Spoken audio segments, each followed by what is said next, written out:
श्रम अधिकार दिवस के अवसर पर प्रेक्षागृह लहेरिया सराय दरभंगा में एक दिवसीय श्रमिक प्रशिक्षण शिविर सह कार्यशाला का उद्घाटन श्री राजीव रोशन जिला पदाधिकारी दरभंगा, श्री चित्रगुप्त कुमार उप विकास आयुक्त दरभंगा, श्री राकेश रंजन संयुक्त रूप से दीप प्रज्वलित कर किए। वही इस कार्यक्रम श्री किशोर कुमार झा श्रम अधीक्षक अधिनियम दरभंगा, श्रम प्रवर्तन पदाधिकारी दरभंगा सदर, हायाघाट, बहादुरपुर, बहेड़ी, बेनीपुर, सिंहवाड़ा, जाले एवं कुशेश्वर स्थान, घनश्यामपुर, केवटी, किरतपुर, ताडीह एवं कार्यालय कर्मी तथा यूनियन प्रतिनिधि आदि उपस्थित थे। श्रम अधिकार दिवस पर यह बताया गया कि बाल श्रम जो कि एक शिक्षित समाज का कलंक है, उसे भी दूर करने का प्रयास सामूहिक रूप से किया जाए। यह भी सुनिश्चित किया जाए कि 14 वर्ष की उम्र के बच्चे बाहर नहीं जाएं तथा इसका नामांकन 100% विद्यालय में हो। बच्चे का उम्र खेलने कूदने एवं स्कूल जाने के लिए होता है, न कि किसी ढाबा, दुकान, प्रतिष्ठान में कार्य करने के लिए।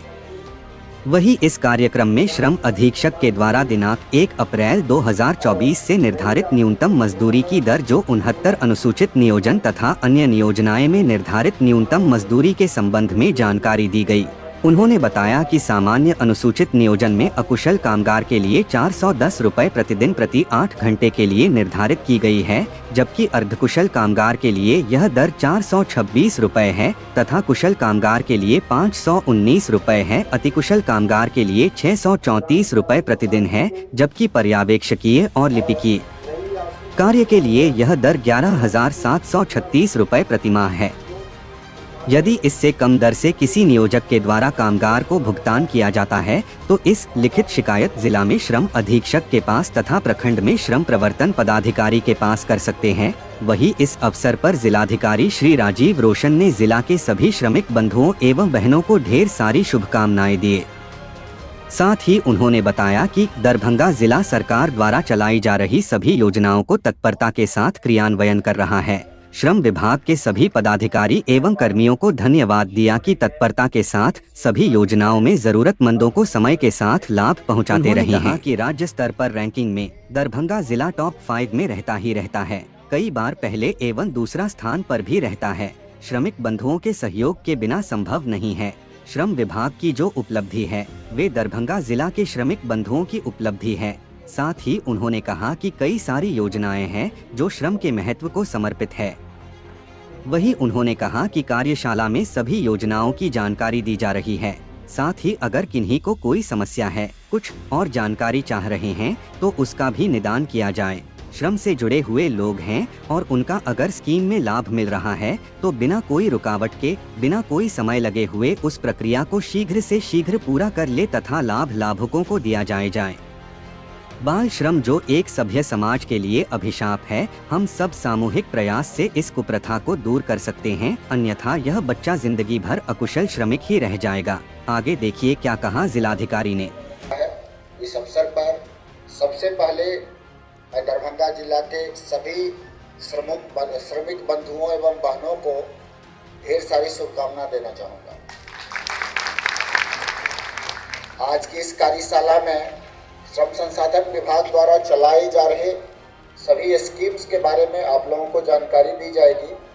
अभी श्रम अधीक्षक के द्वारा जिले की प्रगति का प्रस्तुतिकरण किया जा रहा है और आप लोगों ने देखा होगा कि दरभंगा जिला सरकार द्वारा चलाई जा रही सभी योजनाओं का तत्परता के साथ क्रियान्वयन कर रहा है और मैं श्रम विभाग के सभी अधिकारियों को इस बात के लिए साधुवाद दूंगा कि तत्परता के साथ सभी स्कीम्स में जरूरतमंदों को समय के साथ लाभ पहुंचाते हैं और मुझे बार बार राज्य स्तर पर अपनी रैंकिंग भी शेयर करते हैं और मुझे ये बताते हुए हर्ष है कि दरभंगा जिला हमेशा टॉप 5 में तो रहता ही रहता है, कई बार पहला और दूसरा स्थान पर भी रहता है।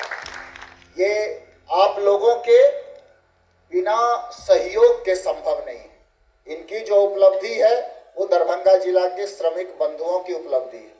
अभी कई सारी स्कीम्स हैं जो श्रम के महत्व को समर्पित है, चाहे मैं भवन एवं अन्य सन्निर्माण बोर्ड के स्कीम की बात करूं या बिहार शताब्दी असंगठित क्षेत्र शिल्पकार एवं कर्मकार स्कीम्स की बात करूं या बिहार राज्य प्रवासी मजदूर स्कीम की बात करूं या न्यूनतम मजदूरी की बात करूं या बाल श्रम उन्मूलन के लिए बनाए गए कानून की बात करूं, ये सारी चीजें इस बात के लिए है कि हमारा समाज अच्छा बने, हमारी आने वाली पीढ़ी पहले सक्षमता हासिल करे, चाहे स्वास्थ्य के मापदंड पे हो, उम्र के मापदंड पे हो, शिक्षा के मापदंड पे हो, चाहे स्किल हासिल करने के मापदंड पर। अगर हम अपनी आने वाली पीढ़ी को सक्षम और समर्थ नहीं बना पाएंगे तो हमारा भविष्य, हमारे राज्य का भविष्य, हमारे देश का भविष्य अंधेरे में होगा। अगर हम उस भविष्य को सुनहरा बनाना चाहते हैं, उस भविष्य को गौरवशाली बनाना चाहते हैं, ऐसा बनाना चाहते हैं जिस पे हम सभी भारतवासी को गर्व हो, तो हम सब लोगों को मिलकर प्रयास करना होगा। कोई भी काम अगर हम करते हैं तो हमारे देश के विकास में, हमारी जीडीपी में उसका सीधा सीधा महत्व होता है, हमारी इकोनॉमी में वो ताकत के रूप में प्रदर्शित होता है। अगर आप देखेंगे कि बिहार के 12-13 करोड़ लोग हैं और उसमें जितने भी हमारे श्रमिक बंधु हैं उनके द्वारा मेहनत करके जितना भी काम किया जाता है वो बिहार की अर्थव्यवस्था में राज्य की जीडीपी के रूप में दिखलाया जाता है और भारत वर्ष के भी जीडीपी में वो शामिल होता है। तो हर आदमी का इस देश के विकास में योगदान है, इस बात को समझना चाहिए। जहां पे भी पूंजी होगी उसका फल तभी मिलेगा जब उसमें श्रम शामिल होगा। सिर्फ अकेले पूंजी रिजल्ट नहीं देगी और अकेले श्रम भी बड़ा रिजल्ट नहीं दे पाएगा। तो दोनों इस विकास के रथ के पहिए हैं और दोनों का घूमना जरूरी है, तभी हमारा देश आगे की दिशा में अग्रसर होगा। मैं चाहूंगा कि आज की इस कार्यशाला में सभी जो स्कीम्स है उसके बारे में लोगों को जानकारी दी जाए, साथ ही अगर किन्हीं की कोई समस्या है, कुछ और जानकारी चाह रहे हैं तो उसका भी निदान किया जाए, क्योंकि हम लोग ये प्रयास हमेशा करते हैं कि जो हमारे श्रम से जुड़े हुए लोग हैं और उनका अगर कोई स्कीम में लाभ मिलना है तो बिना कोई रुकावट के, बिना कोई समय लगे हुए उस प्रक्रिया को शीघ्र से शीघ्र हम लोग पूरा कर ले और लाभ उनके खाते में चला जाए।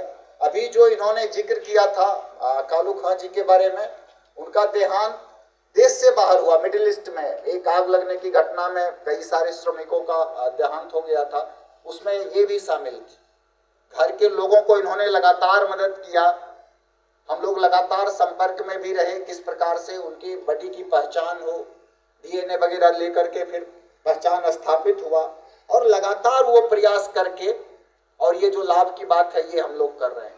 बाल श्रम के बारे में हम लोग लगातार बैठक करते हैं, लेकिन बाल श्रम जो है हमारे समाज के लिए कलंक है, ये आप सब लोगों को समझना होगा। हमारे बच्चे अगर शारीरिक रूप से अपना विकास किए बिना, पढ़ाई लिखाई स्किल सीखे बिना अगर श्रम में लगते हैं तो शुरू में भले लगेगा कि 2 पैसे की आमदनी हो रही है, लेकिन हम उसका जीवन बर्बाद कर रहे होते हैं। जो लोग बाल श्रम का लाभ लेते हैं, यानी बाल श्रमिकों को अपने काम में लगाते हैं, उनको तो जो प्रावधान है, जो दंड देने की बातें हैं, जो बाकी कारावास वगैरह का, वो सब है प्रावधान। लेकिन हमें यहाँ समझने की ये जरूरत है कि माता पिता और समाज की भी उतनी ही बड़ी जवाबदेही है, उन्हें जागरूक करने की जवाबदेही है, उन्हें इस बात को समझने की जवाबदेही है कि अगर हमारा कोई बच्चा है, हमारे समाज का कोई बच्चा है, तो जब तक वो 18 वर्ष की आयु प्राप्त ना कर ले, पर्याप्त स्किल ना प्राप्त कर ले, शिक्षा दीक्षा ना हासिल कर ले, तो हम अगर उसे काम में लगाएंगे, एक तो जीवन भर कभी भी अच्छे काम के योग्य, अधिक आमदनी के योग्य नहीं हो पाएगा और उसका शारीरिक और मानसिक विकास अवरुद्ध हो जाएगा। तो हमें इस प्रकार के लोगों पे भी लगाम लगाने की जरूरत होगी, निगरानी रखने की जरूरत होगी, जो समाज में घूम घूम करके कई बार गरीब लोगों के माता पिता को टारगेट करते हैं, गरीब परिवार को अपना टारगेट बनाते हैं, तरह तरह के सपने दिखाते हैं और उनके घर से बच्चों को ट्रेन में भर करके कहीं और कई तरह की चीजों में लगा देते हैं और उससे कई प्रकार की अपराध की प्रवृत्ति भी आगे बढ़ती है। आप देखिएगा कि अपराध कई प्रकार के निकल करके सामने आते हैं। कई बार आप देखेंगे अंग तस्करी है या फिर उसको अन्य संकट से जुड़ा हुआ जो व्यवसाय है जिसमें खतरा रहता है, उसमें छोटे बच्चों को जोड़ दिया जाता है, उसकी समझ उतनी विकसित नहीं होती है। ये सारी चीजों के प्रति आप लोगों को अवेयर होना है, जागरूक होना है, और सिर्फ होना ही नहीं, पूरे दरभंगा के सभी लोगों को जागरूक करना है। श्रम हर किसी का अधिकार भी है। अब देखिएगा कि हर किसी को श्रम के हिसाब से काम मिले, इसी बात को ध्यान में रख करके मनरेगा जैसी स्कीम्स लाई गई थी और उसे कानून के रूप में एक दर्जा दिया गया था कि कोई भी आदमी अगर काम करना चाहेगा तो उसको काम दिया जाएगा, उसे कोई काम से मना नहीं कर सकता है। और अगर काम मांगने के बाद एक निर्धारित समय पे काम नहीं दिया जाएगा तो उसमें उसको बेरोजगारी भत्ता देने का भी प्रावधान है। अभी हमारे साथ डीडीसी साहब बैठे हुए हैं। जिले में मनरेगा की स्कीम के क्रियान्वयन की मुख्य रूप से जिम्मेदारी, जवाबदेही इनके ऊपर रहती है। तो हम लोग लगातार मॉनिटर करते हैं कि अनस्किल्ड वर्कर, जो स्किल नहीं जानता है, उसके लिए हम काम की व्यवस्था करें। लेकिन हमारा ये उद्देश्य नहीं होना चाहिए कि हमारी पीढ़ी, हमारा श्रम बल हमेशा अनस्किल्ड रह जाए। हमें अनस्किल्ड से स्किल्ड की दिशा में आगे बढ़ना है। और जिस दिन स्किल आपके हाथ में होगा, आपके श्रम का मूल्य बढ़ जाएगा, आपकी श्रम की ताकत बढ़ जाएगी और आप अपने परिवार का, समाज का और बेहतर तरीके से सेवा कर पाएंगे और बेहतर धन अर्जन कर पाएंगे। अर्थव्यवस्था में आपके योगदान का अधिक मूल्य होगा। तो जरूरत इस बात की है कि हम श्रम के मूल्य को समझें।